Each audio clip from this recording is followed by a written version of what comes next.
Today I'm going to show you how to restore your old corroded aluminum rims that look like this so that they look like this.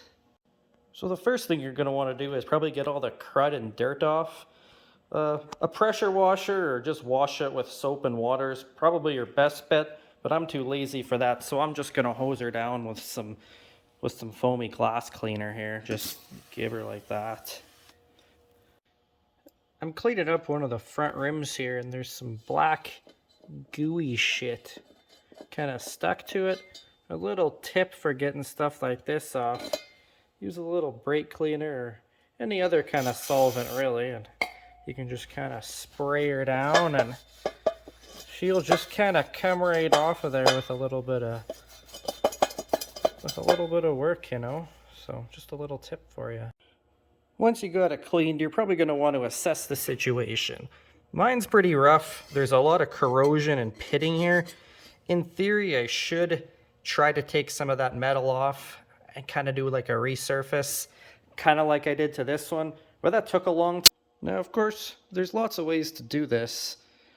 If your ribs aren't too bad, you could probably get away with just some simple aluminum polish and even a rag. I like to use these little buffing wheels on a drill. It makes it a little quicker. But if they're a little bit rougher for wear, there's some other tricks I'll show you. If the aluminum is really corroded and you don't have power tools, you can start with some sandpaper, probably work your way up from 180 or 240 grit, and you can work your way all the way up to 7,000 grit I have here, but you can probably go higher and give it a mirror shine with just sandpaper alone. It'll take a long time, it'll suck, I don't really recommend it, but if that's all you got, you could probably pick yourself up enough sandpaper to do it for 15 bucks, and with a few hours, do it that way, I guess. Scotch-Brite is another option instead of this sandpaper. I find it a little faster for initial cleaning than, say, 180 or 240 grit sandpaper. Here's a few more options for initial cleanup. This is usually the way I go. They got these little Scotch-Brite buffer pads that you can put on these. I don't know, put them on a little mandrel. They fit right on a die grinder and they just work so well. There's these little sandpaper style buffer wheels. These are pretty good too. This is like an 80 grit. You gotta watch out though. These die grinders spin at 25,000 RPM, so you can really take some material off in a hurry. And if it's really rough, you gotta take some rust or something off. These little wire wheels work really well too. Once you got everything cleaned up to your liking, you could probably start polishing. Now there's a lot of different ways to do this. I've actually been doing it with the little Dremel and these little tiny polishing buffing wheels I bought off Amazon. I start with this kind of aluminum heavy metal polish, and then I work my way up to a finishing polish and then a very fine finishing polish. It's kind of a slow procedure. This shit's kind of like a waxy material and you gotta like rub it on. It's kind of annoying, but if you could find a liquid formula, that would probably be the way to go. So I'm going to put my first stage of polishing compound on. It's the gray one. Just going to kind of rub it on really tough everywhere and get it nice and evenly spread out, and then I can buff it all off.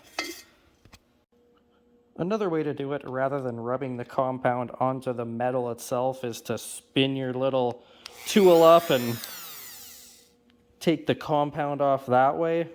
But I find it kind of blows everywhere, blows the dust everywhere, and just makes a mess, so I don't do that. Got the first stage of polishing coming along here. I like to use these little orange wheels for the first stage, and then these white ones for any stages after that. These white ones are a little softer, and the orange ones are a little harder, I guess. They're a little better for taking any leftover material off.